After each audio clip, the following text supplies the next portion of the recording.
While the world is focused on Europe and Asia, a quieter crisis is rising far from the headlines in the highly strategic waters of the Red Sea. This narrow waterway carries nearly 12% of global trade. Whoever controls it controls a major part of the world economy. But recently, unusual movement has begun. Silent U.S. destroyers, surveillance aircraft, and submarines repositioning without explanation. Iran-backed groups are probing defenses. China is expanding influence.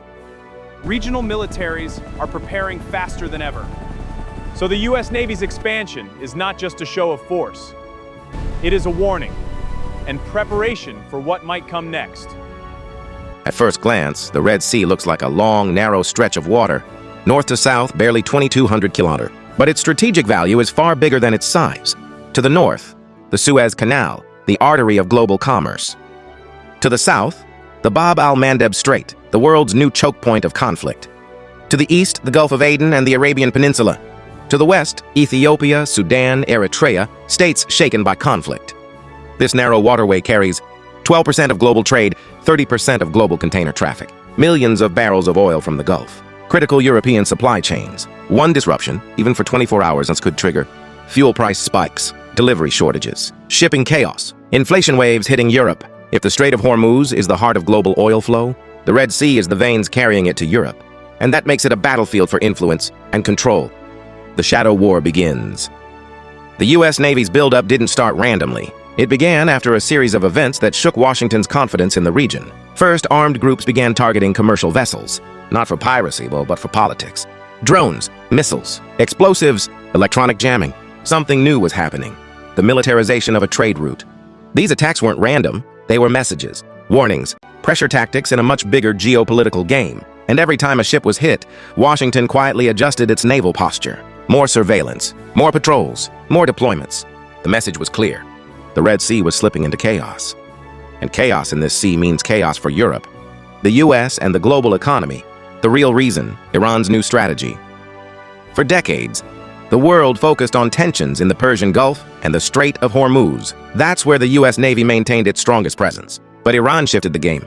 Instead of challenging the U.S. head-on in the Persian Gulf, a region heavily monitored, Iran expanded its influence westward, into Yemen, into the Red Sea corridor, into the Bab al-Mandeb Strait. By supporting armed groups with advanced missile and drone technology, Iran found a new way to pressure the West without crossing direct red lines. This was a geopolitical masterstroke. Avoid direct conflict, disrupt global shipping, threaten oil routes, force Washington to divide its naval power. The U.S. knew that ignoring this shift would be dangerous. If the Red Sea becomes a contested zone under Iranian influence, Europe becomes economically vulnerable, Israel becomes isolated, and the global energy market becomes unstable. So Washington made a decision. Do not lose the Red Sea. Do not lose the Bab al-Mandeb. Do not let Iran create a second Strait of Hormuz. And that decision triggered the secret expansion. Why the U.S. Navy moved quietly. In geopolitics, some moves are loud. Military exercises, public announcements, carrier strike group deployments. But some moves are silent, intentionally. The U.S. Navy's Red Sea expansion belongs to the silent category. Why? Because the U.S. does not want to alarm global markets, provoke Iran into escalation, reveal its intelligence capabilities, signal military vulnerability. So instead of publicizing deployments, Washington rotates ships quietly. Instead of announcing new missions, it expands intelligence operations discreetly. Instead of placing a full carrier permanently, it uses rapid response strike groups. This secrecy creates one advantage. No one knows how strong the U.S. naval presence truly is, and uncertainty is a weapon. The warship puzzle. What has changed? To understand the scale of the expansion, we need to look at what's actually happening on the water. 1. Destroyers with advanced radar appear more often. These destroyers can track ballistic missiles, long-range drones, stealthy sea-skimming weapons, high-speed boats. This is not a normal deployment. It's a counter-drone, counter-missile shield. 2. Submarines quietly deployed to the region. Submarines in the Red Sea mean one thing: strategic reconnaissance. They map routes, track suspicious vessels, and monitor electronic signals. 3. Intelligence ships shadow the Yemeni coastline. These vessels collect radar signatures, communication patterns, drone launch frequencies. This data is used to predict attacks before they happen. 4. Carrier strike groups move in and out, without media hype. Normally, carrier movements are big news, but Red Sea rotations have been unusually quiet. This indicates the U.S. Navy wants flexibility and deniability. 5. Air power from nearby bases is on standby. Fast reaction fighter jets can respond to threats in minutes. Together, these pieces form a picture. The U.S. Navy is building a layered defense architecture without advertising it. The choke point that terrifies Washington. If the Red Sea is the route, if the Suez Canal is the gateway, then the Bab al-Mandeb is the lock, only 27 kilometers wide at its narrowest point. One missile, one drone, one blocked ship, and the entire Red Sea shuts down. The world remembers the Suez Canal blockage in 2021. A single stuck container ship froze global trade and cost billions. Now imagine something worse, and a deliberate attack. Washington's fear is simple. If hostile groups can interrupt shipping at Bab al-Mandeb, they can hold Europe's economy hostage. This is not just a Middle Eastern issue. It's a European issue, a global issue, a NATO issue. And that's why the U.S. Navy cannot afford to lose control. Not now, not ever. The Europe connection. Why this matters more today. In the 1990s, Europe wasn't as dependent on the Red Sea as it is today. But now, Europe imports more energy from the Gulf. European industries depend heavily on Asian supply chains. Shipping routes rely on stable Suez Canal access, so any disruption in the Red Sea causes factory shutdowns, delivery delays, inflation spikes, energy shortages. For Europe, this waterway is a lifeline. For the U.S., Europe's stability is essential, economically and strategically. A weak Europe creates three dangers. More dependence on the U.S., more room for Russia's influence, more incentive for China to expand Belt and Road dominance. Washington cannot let hostile forces threaten Europe through a maritime choke point. And the Red Sea became that choke point. The new strategy, Red Sea as a naval buffer. U.S. military planners now see the Red Sea as a buffer to protect the Mediterranean, a shield for Europe, a counter-influence zone against Iran and rival powers, a rapid transit route for naval forces. If conflict erupts in the Persian Gulf, the Red Sea acts as an alternative deployment zone. If tensions rise in the Indian Ocean, the Red Sea provides backup routes. If global shipping is attacked, the Red Sea becomes a defensive wall. This single sea connects multiple strategic theaters: Europe, East Africa, Arabian Peninsula, Indian Ocean, Mediterranean, Gulf region.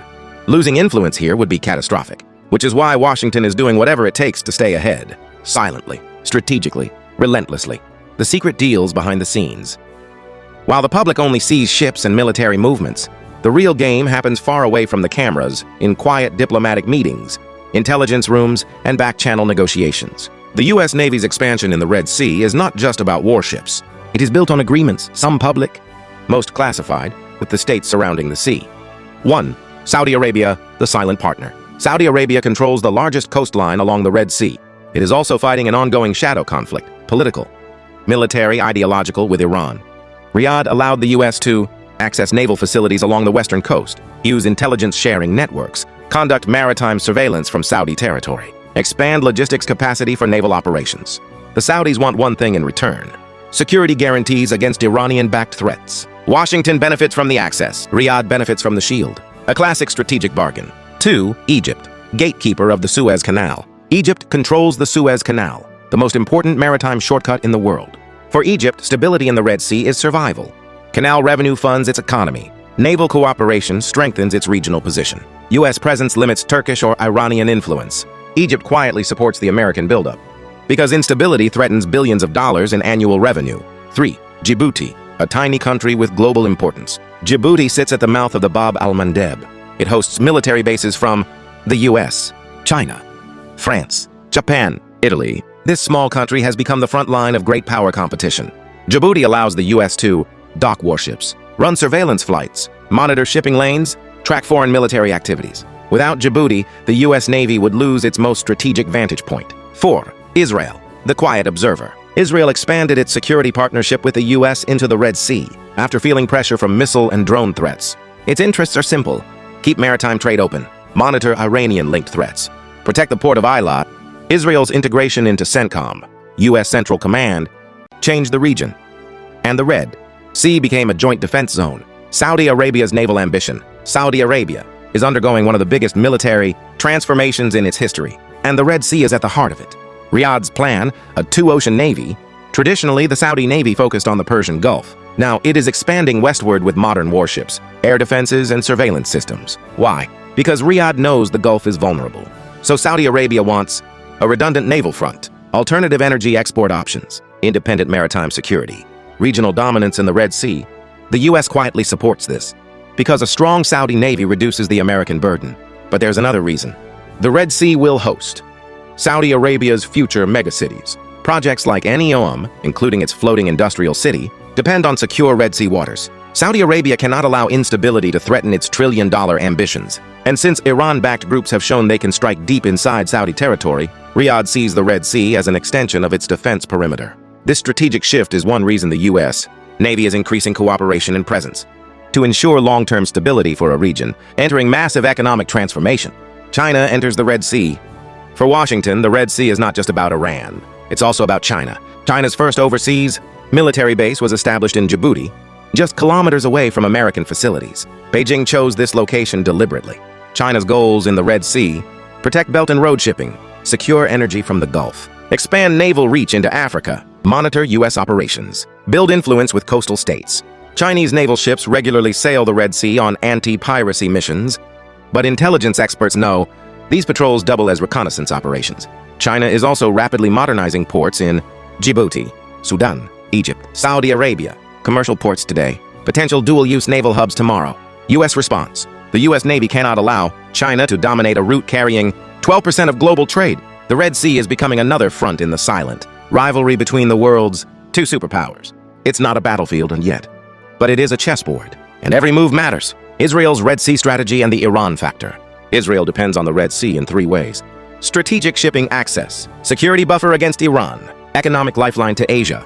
Iran has steadily tried to expand its naval and intelligence footprint across Yemen, Sudan, Eritrea. Israeli intelligence agencies closely monitor these moves. After several covert naval incidents involving sabotage, drones, and shadow operations, Israel deepened its cooperation with the U.S. in the Red Sea. Joint surveillance networks. U.S. and Israeli intelligence now share vessel tracking, drone activity monitoring, missile launch signatures, cyber threat indicators. This cooperation strengthens the U.S. presence while giving Israel more depth. The result? A silent but powerful security ecosystem. The cyber war you don't see. Modern maritime warfare is not only about missiles and ships. It's about code. The Red Sea corridor is a digital battlefield. Ships rely on GPS. Ports use automated systems. Cargo routes depend on data. Navies use encrypted communications. State-sponsored cyber units have already attempted GPS spoofing, communication jamming, AIS manipulation, drone navigation disruption, port database attacks. The U.S. Navy's silent expansion includes floating cyber defense units, signals intelligence sensors, electronic warfare platforms, naval drones equipped with hacking tools. These assets don't fire missiles. They intercept signals. They block hostile code. They protect shipping data. In modern war, whoever controls the electromagnetic spectrum controls the battlefield. In the Red Sea, that battlefield is already active. Chapter 14. The Carriers, Ghosts in the Water. Aircraft carriers are symbols of American power, but in the Red Sea, their role has changed. When a U.S. carrier moves through the Red Sea now, it's fast, it's quiet, it's intentional. Why the silence? Because carriers are vulnerable to drone swarms, targets for anti-ship missiles, politically sensitive assets. The U.S. no longer wants to broadcast carrier positions. Instead, it uses electronic deception, unpredictable rotation schedules, silent transit patterns. But during high tension, carriers temporarily linger near the Gulf of Aden, the southern Red Sea, the eastern Mediterranean, ready to launch fighter jets, intercept missiles, protect commercial fleets. The U.S. Navy is not expanding for prestige, it is expanding for deterrence. Because if the Red Sea collapses into full conflict, carriers become the ultimate backstop. Chapter 15. Could the Red Sea become the next South China Sea? Some geopolitical analysts now ask a dangerous question. Is the Red Sea turning into a second South China Sea? Let's compare. South China Sea. Strategic waterways. Competing naval powers. Island militarization. Trade dependency. Rising tensions. Red Sea. Choke points under threat. Competing superpowers, U.S.-China. Non-state missile drone groups. Coastal geopolitical rivalries. Energy and trade dependency. The similarities are increasing every year. The critical difference. In the South China Sea, the tensions are primarily between states. In the Red Sea, the threats come from states, militias, proxies, drones, pirates, cyber units. This creates a multi-layered chaos zone. Harder to control, harder to predict, which is exactly why the U.S. cannot afford to back away. Chapter 16. If conflict erupts, the nightmare scenario. What happens if the Red Sea ignites into full conflict? Scenario 1. Bab al-Mandeb closes. Thousands of ships reroute around Africa. Shipping costs skyrocket. Delivery times double. European economies suffer. Global fuel prices rise sharply. Insurance premiums spike. This alone could trigger recession-like effects across Europe. Scenario 2. Swarm attack on commercial shipping. Even a few successful attacks could scare shipping companies. Disrupt supply chains. Pressure governments. Draw in military forces. Scenario 3. Naval escalation between U.S. and Iran-backed forces. This would drag Saudi Arabia, UAE, Egypt, Israel, possibly NATO, into a rapidly expanding conflict. Scenario 4. Cyber disruption of ports. A successful cyber attack could paralyze cranes, shipping schedules, vessel movements, customs systems, port security. The economic consequences would be immense. Scenario 5. Great power collision. If the U.S. and China misinterpret each other's actions, especially around Djibouti, the Red Sea becomes a flashpoint for unintended confrontation. The future, a new maritime order. The U.S. Navy's secret expansion is not temporary. It signals a long-term shift in American strategy. Washington understands something crucial. The power that controls the Red Sea will influence the economic destiny of Europe, Africa, and the Middle East. Why this region will matter even more. Global shipping dependency is rising. Drone warfare is evolving. Iran is expanding influence. China is building maritime power. Europe needs secure supply chains. Climate change may reshape trade routes. The Red Sea will become a cyber battlefield, a drone battlefield, a naval battlefield, a geopolitical chessboard. And the U.S. wants to be prepared for every one of these futures. Conclusion. The return of silent empires. The world is entering a new era, not one defined by loud invasions, but by silent expansions. The U.S. Navy's buildup in the Red Sea is part of that shift. It is not dramatic. It is not public. It is not loud. But it is strategic. It is deliberate. And it is permanent. Because the Red Sea is no longer just a sea. It is a highway of global trade, a battlefield of the future, a pressure point between superpowers, a lifeline for Europe, a shield for the Middle East, a zone where one spark could ignite global instability. The U.S. Navy understands this. Washington understands this. And now the world is beginning to understand it too. In the end, control of the oceans is not about conquering territory. It is about shaping destiny. And the Red Sea may soon decide the destiny of nations.